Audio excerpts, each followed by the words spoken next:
Olá, olá, super quarta-feira para você. Hoje, dia 8 de julho de 2020, está no ar o Mais Notícias, o seu programa jornalístico aqui da TV Mais. Vamos juntos até o meio-dia com muita informação para você. Sempre que você acompanha o nosso programa aqui, seja pelo canal aberto, seja pela internet, quero agradecer muito a audiência e desejar a você uma super quarta-feira. No programa de hoje vamos falar sobre os casos de coronavírus. Mato Grosso registrou aí mais de 23 mil casos de coronavírus, 896 mortes. Tivemos a morte aí do pastor Sebastião. Queremos aqui nos congratular a todos da Igreja Assembleia de Deus e a todas as pessoas que perderam entes queridos nos últimos dias. São mais de 30 mortes, quase 40 mortes nas últimas 24 horas. Daqui a pouco a Geisiane Lemes vai detalhar para a gente todos esses números. Está aí o pastor Sebastião, que perde a batalha para o coronavírus.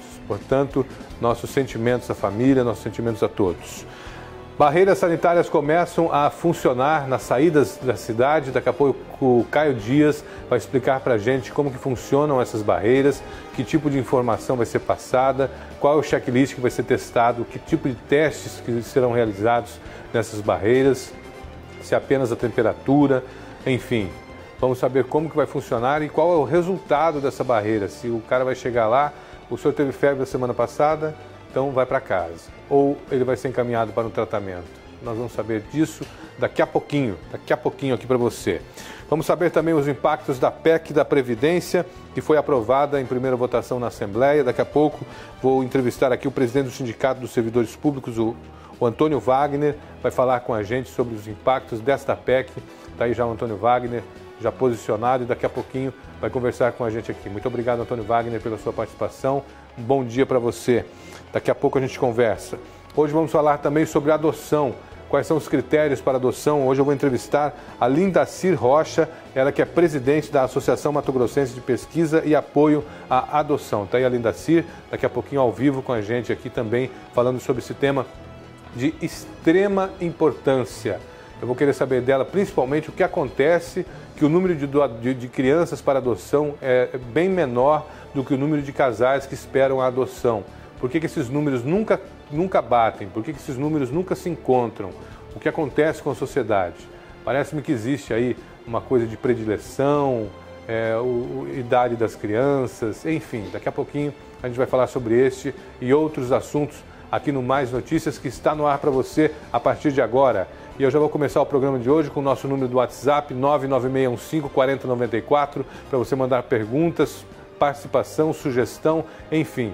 Você participa, você manda aí o que você quiser, a gente está aqui pronto para atender você. Não tem censura, tá bom? Não tem censura, é foto, vídeo, reclamação, elogio, o que você quiser mandar pelo WhatsApp, está aí o número 996154094. E o nosso site também já está no ar aí, pronto para bem informar você. Quer ficar bem informado? Acesse o nosso site tvmaisnews.com.br. Olha algumas notícias de hoje. O Fórum Sindical afirma que o governo usou caneta e pressão para aprovar a primeira parte da reforma da Previdência. Daqui a pouquinho o Antônio Wagner vai explicar para a gente que caneta e que pressão foram essas, que foram usadas aí pelo governo. Que afirmação é essa?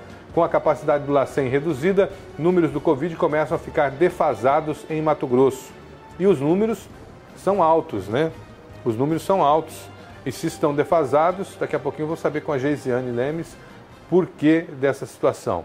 Baixa um pouquinho, vamos ver o que mais que nós encontramos no site de hoje. Presidente da Assembleia de Deus, pastor Sebastião Rodrigues morre, vítima de Covid-19. Ministério Público pede suspensão de serviços não essenciais por mais 14 dias em Cuiabá e Várzea Grande. Será que a Prefeitura vai ceder? Teremos mais 14 dias de quarentena forçada? Daqui a pouquinho a gente vai saber sobre isso. O Senado aprova indenização a profissional afetado pela Covid-19. Saiba como irão funcionar as barreiras sanitárias instaladas nas saídas de Cuiabá. E o Ministério Público notifica 12 prefeituras para que implantem quarentena coletiva obrigatória. São aqueles municípios que a gente já falou deles aqui, que apresentam alto índice de contaminação. Alto índice. Todos eles que estão na lista, de acordo com o Ministério Público, precisam... Me perdoe. Precisam entrar em quarentena. Deixa eu tomar uma aguinha aqui. E chamar a Geisiane Lemes. Geisiane, os números do coronavírus. Nós temos duas informações aqui. que preocupam. Essa questão do LACEN, que os números podem estar defasados, e esses municípios que podem entrar em quarentena obrigatória. Como que estão essas situações? Bom dia. Bom dia, Luiz. Bom dia para você que acompanha o nosso programa. Então, são muitas as pessoas que apresentam sintomas da Covid-19, não chegam a fazer teste e muitas vezes, Luiz, os números também não estão batendo, às vezes. E o que acontece? O número que aqui em Mato Grosso está crescendo tanto que diariamente está sendo aí em torno de 1.000 novos casos todos os dias. Se a gente for fazer o cálculo aí da semana passada para hoje, aumentou muito os casos. Só para você ter uma ideia, ontem mesmo, nessas 24 horas, surgiram novos 1.435 casos confirmados, ou seja, são quase 1.500 pessoas que testaram positivo para a Covid-19. Isso sem contar aquelas pessoas que estão apresentando sintomas de gripe, falta de ar, algum problema respiratório, mas continua em casa, não chega até fazer um exame, né? São várias pessoas que estão nessa situação. Agora, o número de óbitos também continua alarmante. Nas últimas 24 horas surgiram 39 novos óbitos registrados aqui em Mato Grosso. Então isso acaba sendo preocupante e por conta dessa falta de UTIs que está tendo no estado, que o Ministério Público Estadual ele pediu para que o município de Cuiabá e Várzea Grande, que são os dois municípios aí que estão com maiores números de casos de Covid-19, estenda por mais 14 dias a quarentena coletiva. Esse é o Ministério Público de onde? Estadual. Dos Estados Unidos? É daqui de Mato Grosso. Porque a sensação que passa é que esse pessoal do Ministério Público, eles estão vivendo em outro país, não estão percebendo que não adianta fechar a cidade, fechar o comércio, se as pessoas não respeitam. Isso mesmo. Todo mundo na rua.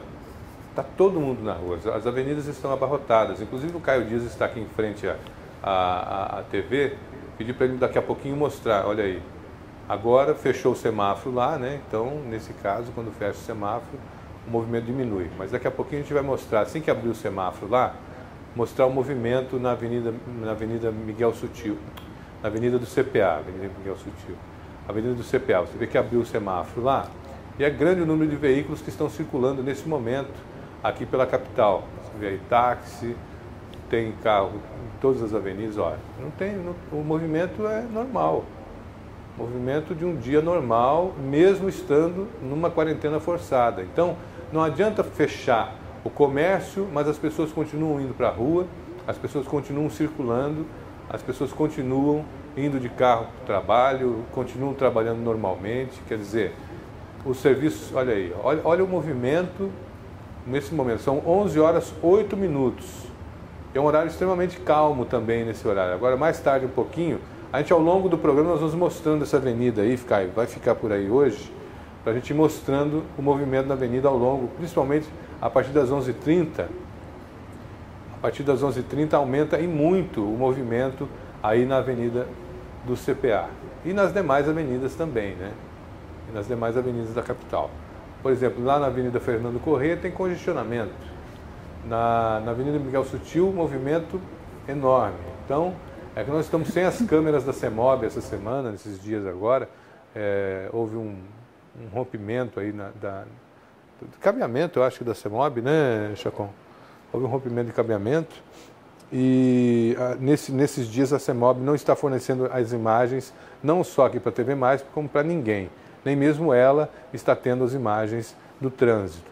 Mas o trânsito não para. E se o trânsito não para, eu penso que o Ministério Público tem que pensar diferente, né? Em outra alternativa, porque ficar a cidade fechada mais 15 dias vai ser bem complicado para a economia. E nesse momento a gente tem que pensar em tudo, pensar na saúde, mas se as pessoas tivessem ficado em casa, se as pessoas estivessem em casa, realmente talvez essa quarentena forçada surtisse o efeito que se espera. Mas se as pessoas continuam saindo, é bem complicado, né, Gisele?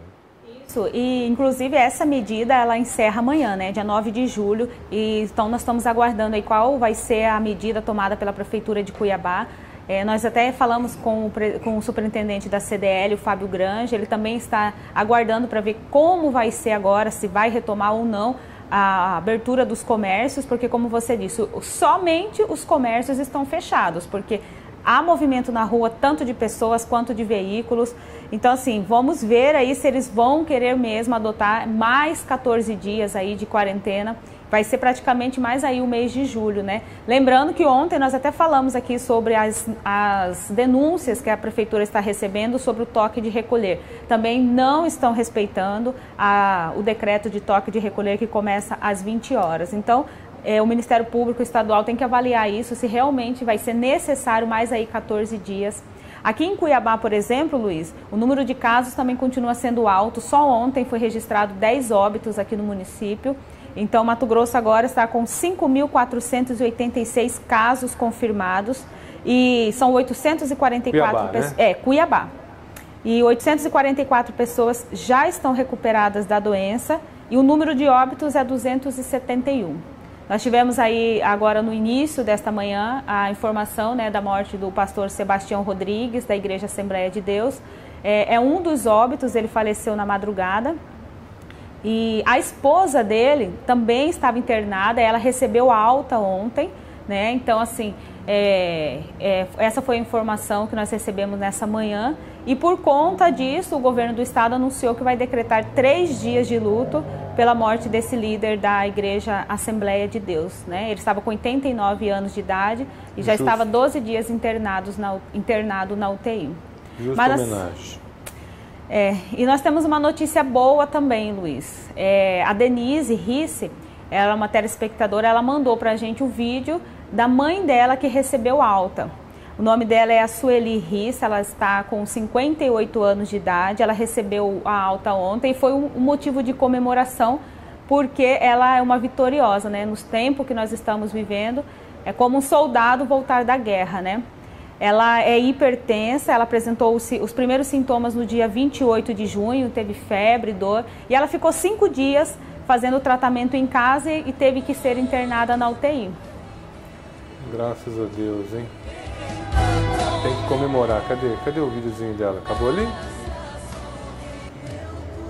O vídeo acabava ali? Tem que comemorar mesmo, viu? Cada vida salva, cada pessoa que consegue vencer essa doença terrível, esse vírus que chegou para dizimar a população, dizimar a sociedade, tem que ser comemorado. Parabéns, então, a Sueli Carvalho Risse por ter vencido aí o coronavírus. Aí a filha dela, a Edna, né? É Denise Risse. A Denise Ela Risse. mandou um vídeo pra gente. Obrigado, Denise, por ter mandado o vídeo pra gente aí, viu? Tá aí dona Sueli saindo do hospital. E imagine a alegria dela, né? Quantas pessoas que não estão tendo essa mesma sorte, essa possibilidade, né, de sair, de deixar o hospital com vida, com saúde. Graças a Deus. Glória a Deus por isso. E você vê aí, né, Luiz, que é uma luta que envolve todos, né? É a alegria também até da equipe médica que acompanha um paciente, que consegue receber alta. É muito bonito ver essa imagem, por isso que a gente manda até um abraço para ela e que ela tenha melhoras. Cadê aquele número do estado? O número aquele dos municípios. Bota aquele mapinha dos municípios ali para a gente dar uma olhadinha. Porque é o seguinte, tá aqui, ó. 23.505 casos confirmados, 896 óbitos. Realmente é um número extravagante. Sobe um pouquinho. Ontem nós tínhamos 3 municípios sem nenhum caso. Hoje já temos apenas 2. Aqui, ó. Esses branquinhos aqui são os municípios que não possuem nenhum caso. Sobe mais um pouquinho. E vamos ver ali os números embaixo. Os números. Isso. Cuiabá está com quase 5.500 casos confirmados. 5.486 casos confirmados 272 mortes até aqui. Várzea Grande, 164 mortes, 1.768 casos confirmados. Rondonópolis, 78 mortes, 1.737 casos. Sorriso, 19 mortes, 1.031 casos.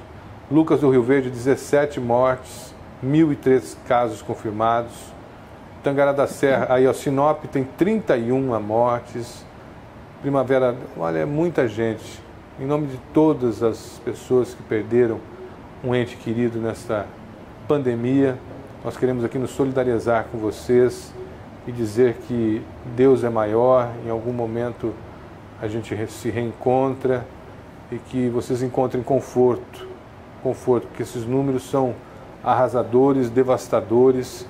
A gente sabe que por trás de cada número desse existe uma vida, existe uma pessoa que viveu, que se dedicou a algo, que se dedicou a um projeto, que era importante para os seus, né? Então são pessoas que de fato são mais do que importantes. Então não são apenas números, são seres humanos, vidas mais do que importantes, e nós não podemos nunca esquecer disso, que essa pandemia tem nos privado do contato, nos privado de uma série de situações que só o tempo vai sarar, só o tempo vai mostrar para a gente qual o caminho que nós devemos seguir e como que a gente vai se recuperar de tanta tristeza, de tantas mortes. Eu perdi amigo, estou com uma prima agora, ontem eu falei aqui, minha prima está com Covid lá em Colíder.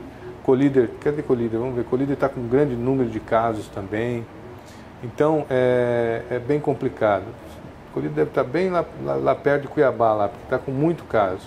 Está com 324 casos confirmados. 324 casos, uma cidadezinha de 35 mil habitantes. É muita gente. Olha, é para frente. Isso, 300 aqui, ó. Aqui. 324 casos. Passa aqui. Isso, acolhido. 324 casos. Lá ocorreram mortes também, mas as mortes ocorreram aqui em Cuiabá. Então não está sendo. Tem 4 óbitos registrados lá. Então é de fato uma situação muito preocupante. Desiane, os números nacionais. Bom, o Brasil já passou de 66 mil óbitos. O último boletim divulgado ontem pelo Ministério da Saúde mostra que são 66.741 mortes por coronavírus e nas últimas 24 horas foram 1.254 óbitos. O Brasil tem 1.668.589 casos confirmados da doença, sendo 45.305 registrados nas últimas 24 horas. E o número de pessoas recuperadas são 976.977. Pessoas que foram contaminadas pela Covid-19 e já estão recuperadas. Esse balanço foi divulgado ontem e provavelmente esse número já deve ter aumentado hoje, né, Luiz? Muito obrigado pelas informações por enquanto. E eu vou chamar aqui o Caio Dias, que vai falar para a gente sobre as barreiras sanitárias. Caio, você está aí na Avenida do CPA. As barreiras sanitárias já estão implantadas. Como é que vai funcionar esse sistema? Fala para a gente. Bom dia, Luiz. Bom dia a todos. Exatamente, 4 barreiras sanitárias já foram implantadas em Cuiabá, em 4 pontos específicos. Na estrada para a saída da Chapada dos Guimarães, na estrada para a saída do Distrito da Guia, na estrada para a saída para Rondonópolis e na estrada da saída para Santo Antônio do Levergé. E o que vai acontecer? Ela será de preventiva e orientativa, porque os fiscais sanitários estarão perguntando para as pessoas dentro dos carros se elas sentiram alguns sintomas nos últimos 3 dias, os sintomas da Covid-19, que é dor no corpo, febre, tosse, perda principalmente do olfato e do paladar. Caso essas pessoas tenham sentido algum desses sintomas dos últimos 3 dias, ela será orientada para procurar um posto de saúde ou, se ela tiver algum plano de saúde, a rede privada. E, além disso, também terá a medição da temperatura. E, Luiz, se a pessoa ficar em Cuiabá, ela será obrigada a ficar de quarentena por 1 semana. Se ela tiver só de passagem, ela vá só de passagem e que não fique aqui na capital. E a barreira sanitária ela também entrará nos ônibus que chegam de outros municípios aqui em Cuiabá. E os fiscais vão orientar o motorista e também os passageiros. Verificarão se eles estão usando máscara. Caso tenha algum passageiro que não esteja usando máscara, esses fiscais entregarão algumas máscaras para essas pessoas, Luiz. Volta aí no estúdio.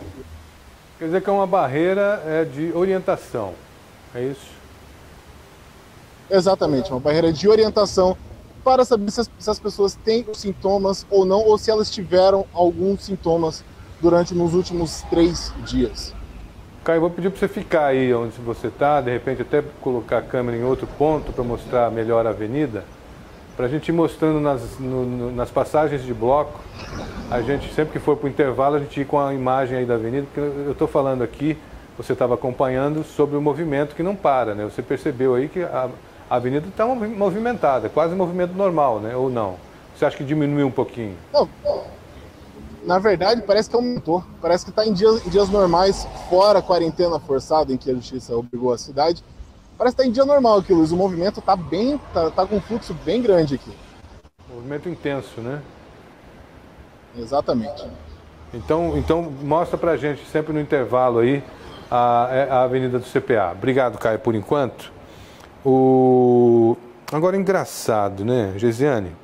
A barreira vai fechar lá do meio-dia às 13 horas. Não vai ter barreira. Isso. Eles vão ter uma pausa pro almoço. Pausa pro almoço? Isso, vai ter uma pausa pro almoço que durante esse período não vai ter essa fiscalização, não? Então a pessoa vai poder entrar normalmente. E a ideia da prefeitura com essa medida, na verdade, é para atender um pedido no início da quarentena forçada, né, da quarentena coletiva aí. E o prefeito só está atendendo um pedido por conta de Cuiabá e Várzea Grande está aí indicado como cidades com alto risco de contaminação. Bacana. Nós vamos para o intervalo. No próximo bloco, o nosso tema é adoção. Você que tem interesse em adotar uma criança, não perca o programa de hoje, não saia daí. No próximo bloco, agora são 11 horas 22 minutinhos, 11h22.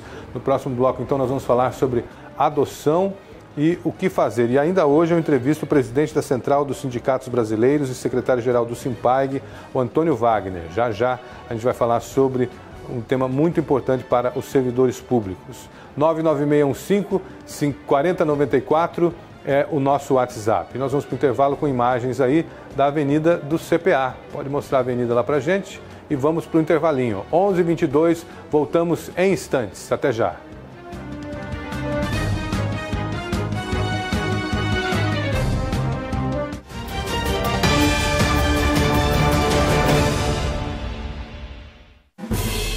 Uma lava outra, lava uma mão, lava outra, lava uma mão, lava outra, lava uma. Depois de brincar no chão de areia a tarde inteira, antes de comer, beber, lamber, pegar na mamadeira. Lava uma mão, lava outra, lava uma mão, lava outra, lava uma.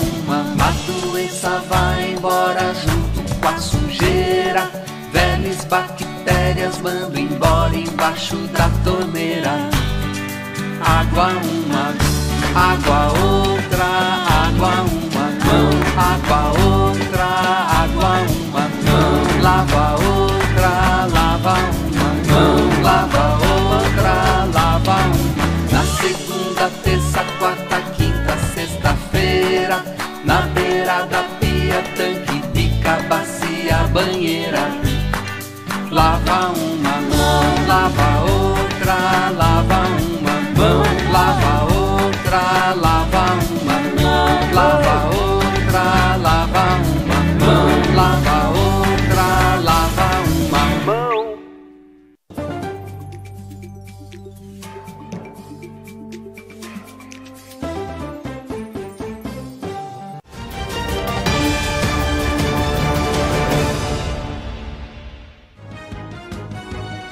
Onze horas 24 minutos, imagens da Avenida do CPA, neste momento, ao vivo, aqui na nossa querida Cuiabá. Não temos as imagens da CEMOB, mas temos as imagens do Caio Dias, que está ali com a equipe lá embaixo, aqui em frente à TV, com essas imagens aí, local de movimento aqui na nossa cidade. Eu recebi aqui um WhatsApp. Olá, equipe da TV Mais, sobre a barreira sanitária. Estou vendo o ônibus de viagem passar direto. Só está parando carro e moto. Olha aí, Caio. O Caio falou que ia parar os ônibus também, né? Quero agradecer aqui, deixa eu ver quem que falou isso aqui. Vicente Galvão. Vicente, obrigado, querido, pela tua participação. Vicente é uma pessoa muito, muito querida, meu amigo. mandando essa imagem aí, essa informação para a gente aí, de que ônibus de viagem passam direto. Só estão parando carros e motos. Vamos torcer para que eles parem também os ônibus de viagens, né? Os ônibus de viagem. Você quer adotar uma criança? Você quer adotar? Tem dúvidas sobre o assunto? Então acompanhe agora a entrevista que eu vou fazer com a Lindacir Rocha. Ela é presidente da Associação Mato Grossense de Pesquisa e Apoio à Adoção. Lindacir, bom dia, obrigado pela tua participação. Muito obrigado mesmo. Bom dia, Luiz Fernando. Esse é um tema muito importante, né? Que eu sei, me incomoda esses dias. Eu escrevi um artigo recentemente onde eu percebi nessa escrita que a lista de crianças aptas à adoção é bem menor do que a lista de pais querendo adotar. Por que esses números nunca se encontram? O que acontece? Bom, em primeiro lugar, que bom que a lista de crianças é menor que a de pretendentes à adoção, né? Primeiro, Luiz Fernando, eu gostaria de dizer assim, que a adoção é um ato jurídico pelo qual uma pessoa ou um casal assume uma criança ou adolescente que não são seus, né, biologicamente falando, e assume a responsabilidade do cuidado e do afeto. Infelizmente, ainda existem muitos entendimentos equivocados na adoção. Hoje nós temos no estado de Mato Grosso mais de 600 pretendentes à adoção nas filas, aguardando uma criança. E nesse mesmo estado de Mato Grosso, nós temos 60 e poucas crianças prontas para adoção. Então, por que não está zerado, né, esse número? Essa é a pergunta. E o que a gente tem para esclarecer é que, infelizmente, essas crianças que estão prontas e que ainda não foram inseridas em famílias adotivas são aquelas grupos de irmãos, aquelas adoções que nós chamamos de adoções necessárias. Grupos de irmãos, crianças mais velhas, crianças com deficiência ou doença crônica. E nós precisamos dar visibilidade, nós precisamos noticiar à sociedade que existem essas crianças. Nós sabemos que o homem é bom, o que falta às vezes é conhecimento, é a comunicação. Até bem pouco tempo os abrigos todos eram muito fechados, só entravam para as filas de adoção aquilo que era cultural, os casais inférteis. Hoje, com as mídias, com o que falamos sobre a adoção constantemente, com o Dia Nacional da Adoção que é celebrado, e são várias ações realizadas pelo Brasil todo, nós estamos vendo outros perfis de pretendentes à adoção. Pessoas que aceitam crianças HIV, que aceitam crianças portadoras de deficiência ou de doenças. Caso aí, você é da Ampara, né, que é um grupo de apoio à adoção. O que a Ampara realiza? O que a Ampara faz? Então, a Ampara, a Associação Mato Grossense de Pesquisa e Apoio à Adoção, é uma associação que veio com esse objetivo de contribuir com a Vara da Infância e Juventude e acelerar os procedimentos adotivos, preparar os pretendentes à adoção, colaborar na preparação das crianças e adolescentes que irão para as famílias adotivas. Nós somos hoje no país mais de 200 grupos que atuamos há mais de 23 anos, lutando por políticas públicas que acelerem, que conscientizem. E aqui em Mato Grosso, a Ampara, nós fazemos desde o pré-natal da adoção, que é a preparação dos pretendentes à adoção, porque para adotar não basta só querer. Nós temos que nos preparar também, conhecer a realidade da criança, conhecer toda a situação, todas as dores que envolvem a adoção, para que realmente a adoção seja bem-sucedida. Fazemos o pós-adoção, que é o acompanhamento depois que a família, que a pessoa acolhe a criança e o adolescente, porque é na prática, né, que vem os grandes desafios. Então, fazemos um encontro mensal com essas famílias. Fazemos a preparação de toda a rede que atua na defesa da criança e do adolescente, né, técnicos do Poder Judiciário, Ministério Público, das assistências sociais dos municípios e outros projetos tantos que podem conhecer através das nossas redes sociais. Ciro, os pais participam de uma espécie de curso, no caso? Existe é quase um curso para ficarem aptos? É um curso. É um curso. É um curso. A Lei 12.010 de 2009, que foi a lei que transformou, que deu passos gigantes na questão da adoção, trouxe com ela, e por luta nossa, dos GAs, dos grupos de apoio, a obrigatoriedade da preparação dos pretendentes à adoção. E no país hoje é feito de forma diversificada, né? Cada estado, cada município com a sua realidade. Aqui em Cuiabá nós fazemos, através de 6 encontros, onde nós discutimos aspectos jurídicos, aspectos psicológicos, o perfil da criança institucionalizada, as dores, a importância do momento da revelação e outros aspectos mais, preparando essas pessoas para realmente bem acolher. Qual que é o passo a passo para a adoção? Para quem está assistindo o programa hoje e de repente quer se colocar na lista, na fila, quer de repente adotar um casal de irmãos, se interessou pelo que você falou, qual o passo a passo? Qual o passo número 1 e até a adoção? Como é que funciona esse processo? Primeiro passo, dialogar em família.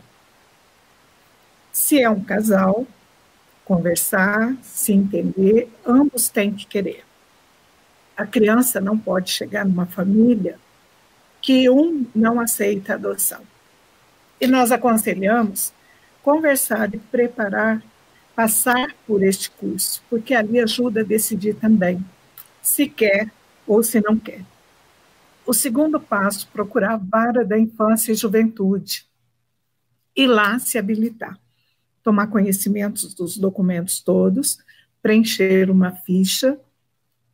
Feito isso, vai ser passado por um estudo psicossocial, psicólogos, assistentes sociais, vão fazer a entrevista, depois vai para o Ministério Público e, por fim, para o juiz, que vai dar uma sentença declarando habilitado ou não. Eu tenho conhecimento do projeto Padrinho, né? Se quiser tomar uma água, pode pedir uma água aí tranquila, porque está tranquilo. Eu vou até tomar um golinho aqui para te incentivar a tomar uma água aí também.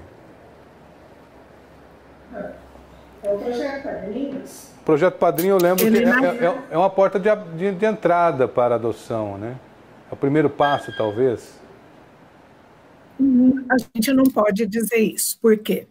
O projeto Padrinhos, ele foi criado para atender as crianças e adolescentes com um perfil de difícil inserção nas famílias adotivas. O projeto Padrinho é uma coisa, a adoção é outra coisa completamente diferente. Né? Quem quer apadrinhar, ele vai acolher uma criança mais velha e que já foi tentada a adoção e que ninguém aceitou. É lógico que nós sonhamos que esses padrinhos criem vínculos e chega um momento que fala, não posso viver longe. Aí se prepara para a adoção e entra para as filas da adoção e aí realmente acolha aquele adolescente. Você já adotou? Você tem algum filho adotado? Como é que você entrou nesse processo? Como é que você, Lindacir, se envolveu nesse tema? Tenho 3.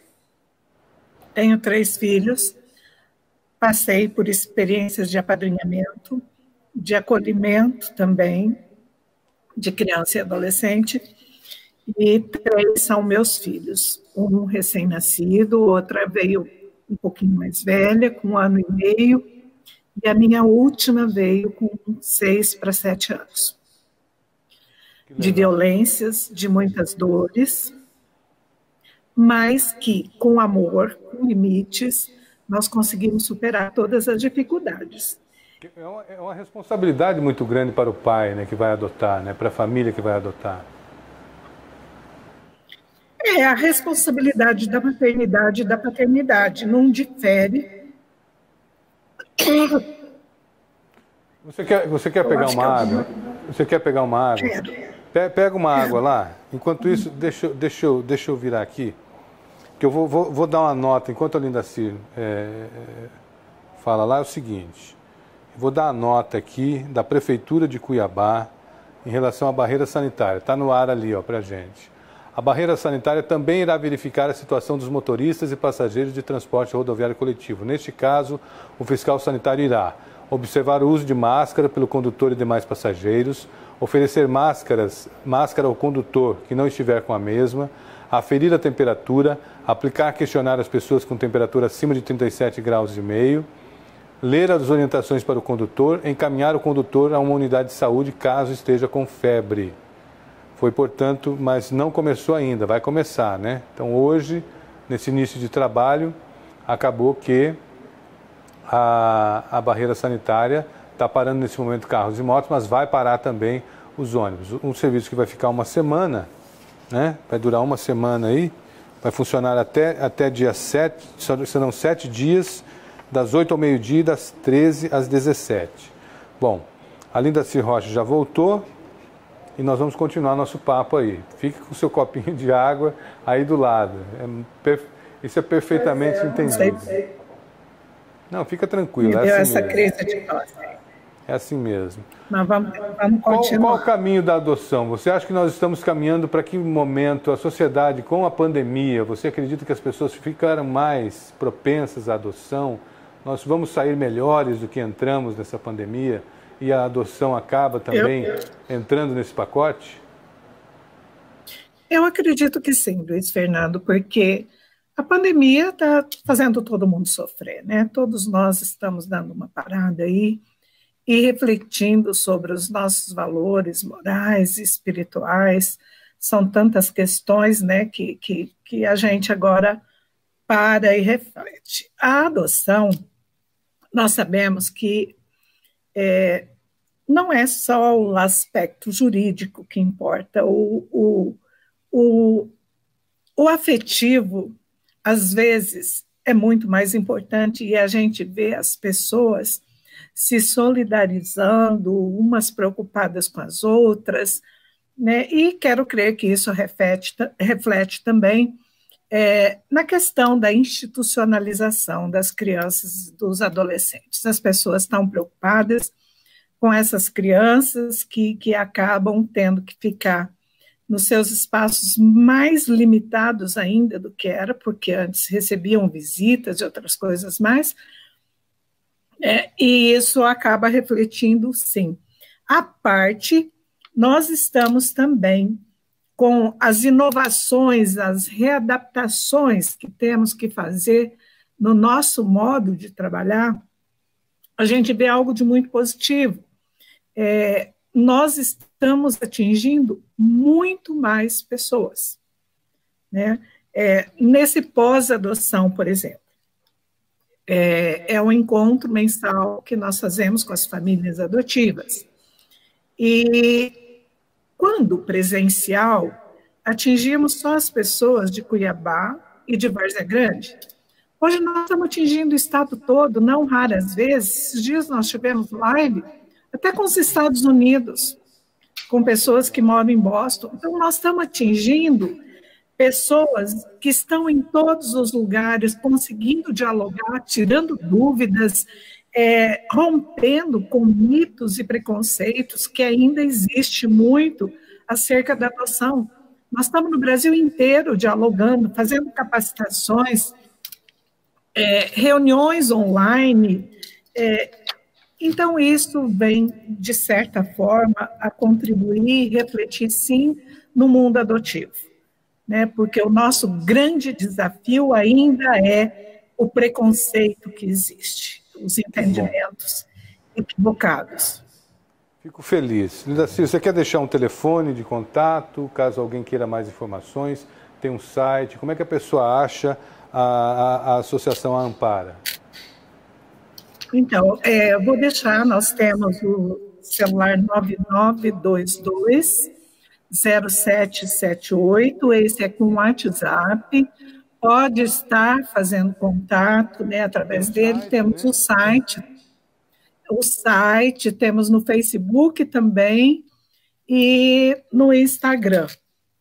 Né? E eu gostaria, sim, de dizer também para toda a sociedade, Luiz Fernando, antes de encerrar, que ontem, dia 7, né, de julho, saiu a lei, foi sancionada a lei 14.022, que diz que os prazos para as medidas judiciais que envolvem violação dos direitos da criança e do adolescente não estão suspensos, estão mantidos. Né? E hoje a gente vê, graças a Deus, a Luísa de Várzea Grande, por exemplo, faz reuniões online com essas crianças e adolescentes em situação de acolhimento institucional. Então, nós estamos aí, o Brasil inteiro, o mundo adotivo, os operadores de direito, aqueles que têm um perfil, né, para criança e adolescente, dando as mãos e amenizando, sim, essa situação de isolamento. Lindaci Rocha, muito obrigado pela sua participação no nosso programa, o papo foi muito agradável. E assim que passar a pandemia, eu quero te convidar para você vir pessoalmente aqui no estúdio, tá, para a gente fazer uma entrevista, mais uma entrevista falando sobre esse tema que é de fundamental importância para a nossa sociedade. Muito obrigado, viu? E eu vou com o prazer. Muito obrigada. Gente, vamos para o intervalinho? 99615-4094, nosso WhatsApp. Deixa eu ver se chegou mais alguma mensagem aqui. A assessoria mandou aqui para a gente. Até agora só aquela mensagem, já veio a resposta. Muito obrigado aí pela rapidez, né, em conseguir a resposta para a gente aí. A Gisele Lemes, que já ligou lá na assessoria para perguntar sobre essa questão, por que os ônibus não estavam sendo parados, e já recebemos a resposta. São 11h42, vamos para um rápido intervalo e voltamos em instantes. Até já.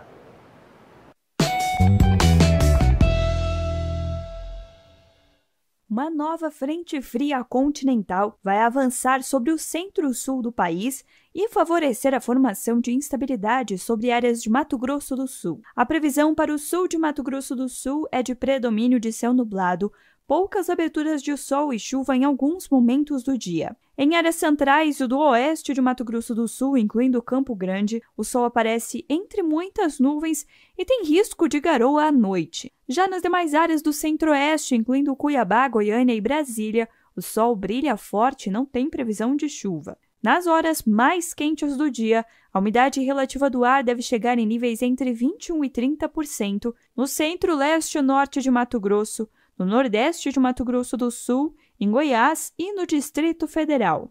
A situação é de alerta no sul de Mato Grosso do Sul.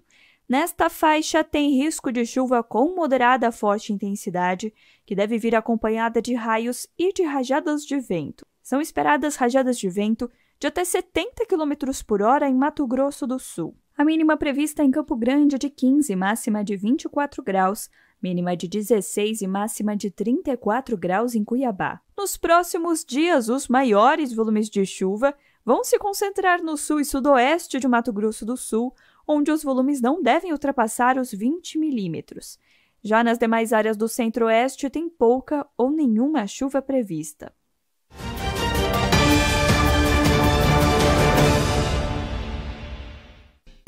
Algo novo todos os dias. tvcultura.com.br é para quem quer saber mais. Mais música, mais arte, mais educação, mais receitas. Tudo sobre TV, lives, muita diversão e notícias. Informação que vale ser compartilhada. Quer saber? tvcultura.com.br é mais que um site, é cultura. A transmissão do vírus ocorre de pessoa para pessoa. Por isso, evite contato com gotículas de saliva, espirro, tosse, catarro e com pacientes, objetos ou superfícies contaminados. Lave as mãos com frequência, especialmente após o contato com pessoas doentes ou com o meio ambiente.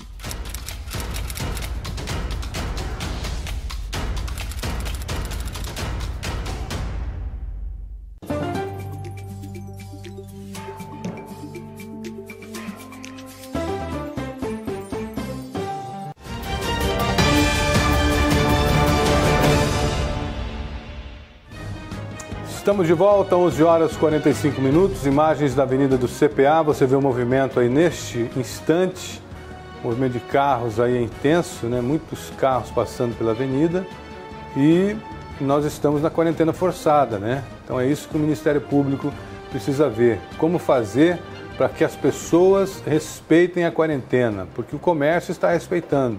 Ali ao fundo, inclusive, você veja ali, ó, ali tem lojas fechadas, centro empresarial está fechado, aqui o centro empresarial onde a TV funciona, nada está aberto, está tudo fechado, restaurante fechado, ótica fechada, está tudo fechado. Você vê aí, ó, olha as imagens aí, nesse momento, está tudo fechado, mas as pessoas estão na rua. Fazendo o quê? Não sei. Sei que há uma movimentação muito grande de pessoas na rua, e é essa movimentação que precisa ser contida, não é fechando o comércio, mas é conscientizando as pessoas para a importância de ficar em casa. 11 horas e 46 minutos, vou conversar com o presidente da Central dos Sindicatos Brasileiros e secretário-geral do Sinpaig, Antônio Wagner. Bom dia, Antônio Wagner, prazer recebê-lo aqui no nosso programa. A PEC da Previdência foi aprovada em primeira votação por 17 votos favoráveis e 6 contrários, e uma ausência. O que isso representa para o funcionalismo?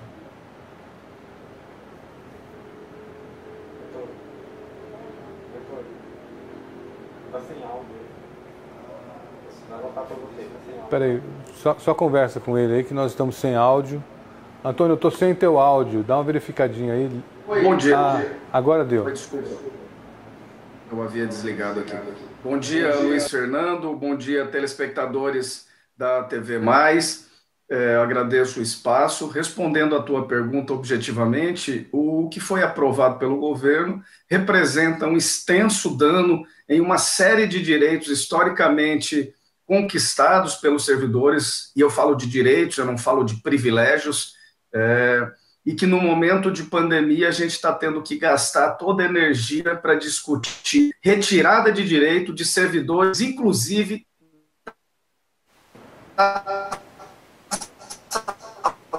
técnicos de enfermagem, mas salvando vidas, né? E o governo e os deputados estão retirando direitos quando em todos os países são aplaudidos pela sua atuação. É uma pena ver isso. Vamos tentar discorrer de maneira bem técnica, de maneira bem inteligível, para que todos entendam os prejuízos, inclusive para o próprio comércio.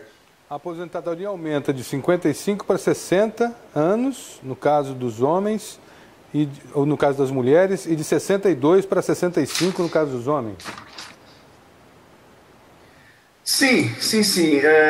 Não é só uma questão de aumento de idade mínima, né? Ela traz junto disso uma diferenciação na fórmula de cálculo dessas aposentadorias. Mas a grande injustiça dessa questão da idade mínima é que ela, diferente inclusive da emenda constitucional 103, que alterou a Previdência em nível nacional, e que é mais ou menos uma copia e cola que o governo está fazendo aqui com a emenda constitucional 103, mas diferente da emenda constitucional 103, que traz 5 regras de transição para uma série de situações diferenciadas, aqui na nossa PEC 06, na PEC da escravidão e da fome, a gente não tem nenhuma regra de transição. Ou seja, se uma pessoa pudesse se aposentar daqui a um ano, porque tinham cumprido aí 35, 37 anos de contribuição, com 11% do total da remuneração desse servidor, ele agora aprovando a idade mínima de 65, essa pessoa vai ter que trabalhar 7, 8, até 10 anos a mais. Então, uma pessoa que ia se aposentar daqui 6 meses, daqui a um ano, vai ter um prejuízo aí de trabalhar 10 anos a mais, descontar 3% a mais na Previdência e receber a menos. Meu Deus. Isso tem volta ou não? Olha, o que aconteceu em primeira votação é o seguinte, e aí a nossa crítica. Alguns deputados que foram eleitos defendendo as bandeiras dos servidores públicos, a exemplo aí do João Batista e do delegado Claudinei, a gente contava com esses votos. E aí também mais os votos do Allan Kardec, mais os votos do Thiago Silva, mais os votos do Faisal, que tem origem também, tiveram muitos votos.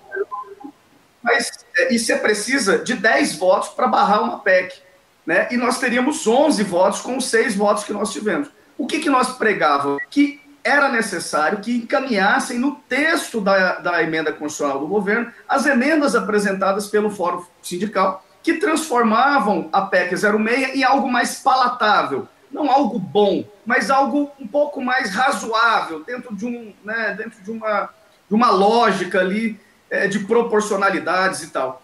E o que a gente viu foi que esses deputados foram cooptados pelo governo, negociaram emendas apenas para os servidores da segurança pública, e aí eu deixo muito claro que são emendas justas, são emendas defensáveis, né? Porque são regras especiais para categorias especiais. Eu não posso querer que um policial se aposente com 65, 70 anos de idade, correndo atrás de bandido, que um agente prisional que fique na tranca ali, trabalha até 65 anos de idade, porque ele não vai ter saúde mental nem física para isso. Não é a questão das regras serem justas, é a questão da forma de negociação. Eu beneficiei 6.547 servidores da segurança pública com regras que eles não tinham anteriormente, para quem entrou depois de 2004, integralidade, paridade, idade de aposentadoria aí a partir dos 50 anos, enfim.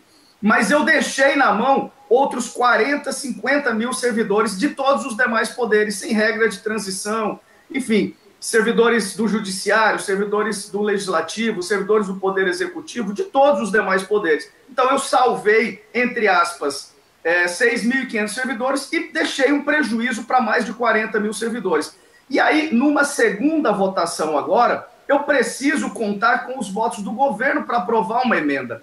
Quando, se ele tivesse encaminhado no texto da emenda constitucional, já em primeira votação, eu contaria com os votos, inclusive, do governo, para aprovar estas emendas, porque elas vão no texto da PEC. E aí existe essa diferença de negociação que a gente critica os deputados que estão dizendo, agora a gente negocia na segunda votação. Não, amigo, porque agora eu dependo de votos do governo, eu vou ter que pegar e passar o chapéu pedindo votos para o governo.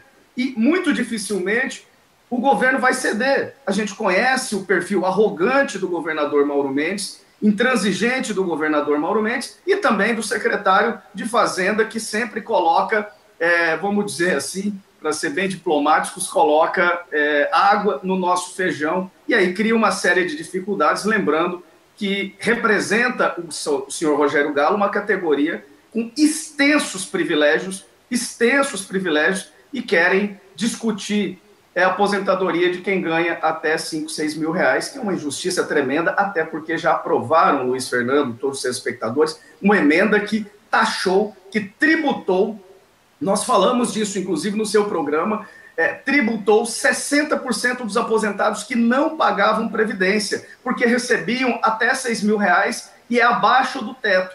Então, na regra anterior, essas pessoas não pagavam previdência, porque só pagava previdência quem recebia acima do teto do INSS. Só lembrando, para que as pessoas compreendam, que isso não é um privilégio, porque servidor público paga previdência mesmo depois de aposentado. O trabalhador da iniciativa privada, a partir do momento que ele se aposenta, ele não paga mais, não desconta mais a previdência sobre o seu provento de aposentadoria. Então, o governo, quando aprova essa PEC em fevereiro, Luiz Fernando, ele traz um prejuízo imenso para 60% dos servidores que eram aposentados, que não pagavam previdência porque tinham salários baixos, né? Então, uma pessoa que ganha 5 mil reais e não pagava previdência, hoje vai pagar 14% em cima de 4 mil reais, que é do que agora supera um salário mínimo, já começa a descontar a previdência. Foi um confisco. As pessoas estão desesperadas. Só para você ter uma ideia, o valor que foi descontado a mais não permitiu que as pessoas, que os bancos pudessem descontar a margem consignável bancos. Então, o que fizeram essa previdência e os aposentados? Tem gente, Luiz Fernando, que vai passar fome este mês porque tirou todo o salário dele e o Estado tirou a outra parte com esse desconto de 14% que antes ele não pagava. Antônio Wagner, obrigado pela tua participação hoje no programa. Vamos voltar a esse assunto em um momento oportuno e talvez você até, agora terminando a quarentena, a gente volta ao formato que as pessoas vão poder circular. Talvez você vire ao estúdio para a gente discutir isso com mais detalhes. Muito obrigado pela tua presença. Luiz, eu agradeço. Só queria fazer uma lembrança que o discurso do governo de aposentadorias precoces e altos salários mas na prática as emendas que estão sendo aprovadas garantem aposentadorias precoces e altos salários em detrimento das menores remunerações do Estado, e isso é uma injustiça, e inclusive para os membros do Ministério Público e Judiciário, que é uma injustiça ainda maior. Eu agradeço o espaço, espero que os servidores se conscientizem, inclusive os comerciantes, porque muito dinheiro vai deixar de circular no comércio. Muito obrigado. Muito obrigado, eu. Juarez Fiel, você viu a situação aí? Pois é, Luiz, eu até ia te ajudar aí nesse debate aí com o presidente, porque os privilégios levaram a essas medidas. E eu tenho certeza que a reforma nacional seria menos danosa, mas o que aconteceu? Os déficits estaduais eram horrorosos e por essa razão tiraram essa responsabilidade da decisão nacional e trouxeram para as questões regionais, aonde vão tentar reduzir o déficit para conseguir viabilizar as aposentadorias estaduais. A boa notícia do dia. Luiz, ela é boa, mas não tanto para nós aqui. Produção industrial, entre 12 e 15 estados, ela aumentou a produção industrial agora no mês de maio, Luiz Fernando. Começou pelo Paraná, Pernambuco, Amazonas e o Mato Grosso, Luiz Fernando, foi lá no fim da fila. Como eu falei, Paraná 24%, Pernambuco 20%, Amazonas 17%, Mato Grosso 4,4%. Só ganhamos de Goiás e 3 estados que tiveram déficit. Foi Espírito Santo, Ceará e Pará. Uma pena é a falta de calibragem nas medidas, nas decisões e olha o preço, olha a conta chegando. Um governo que dá a entender, começa a mostrar que está perdido, né? Eu acho que nem começa, eu acho que ele está perdido faz muito tempo, principalmente na gestão que faz, permitindo inclusive que a justiça esteja interferindo toda hora. Por que a justiça interfere, Luiz Fernando? Por falta de uma segurança do poder público estadual e os municipais de tomarem medidas que efetivamente impactem. Nós estamos vendo aí a movimentação na rua. É a inércia, né?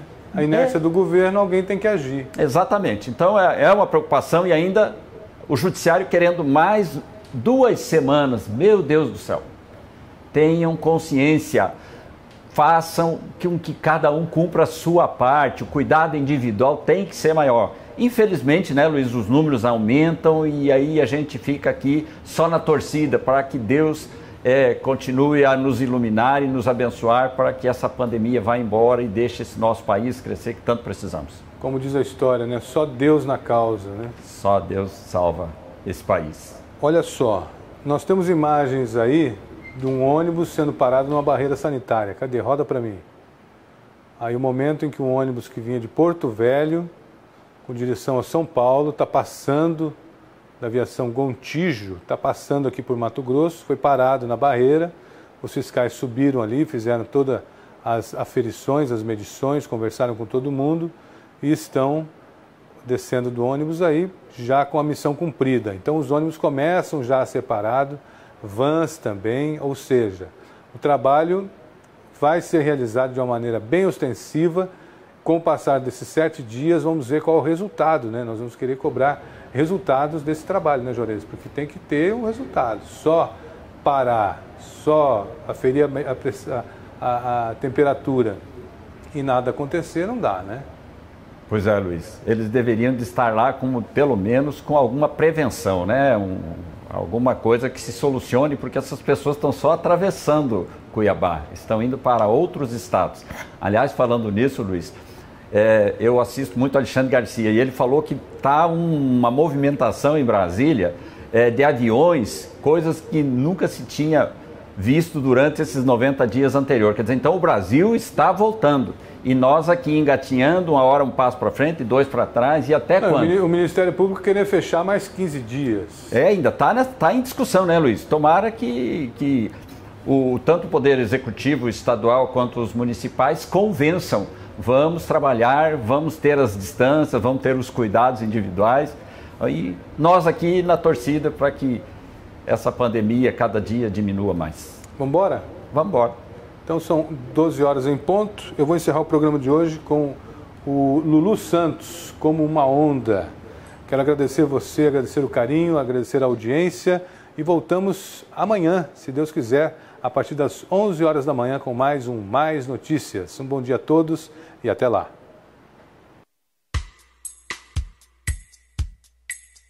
De repente, mudou tudo. E nada do que foi será do jeito que já foi um dia.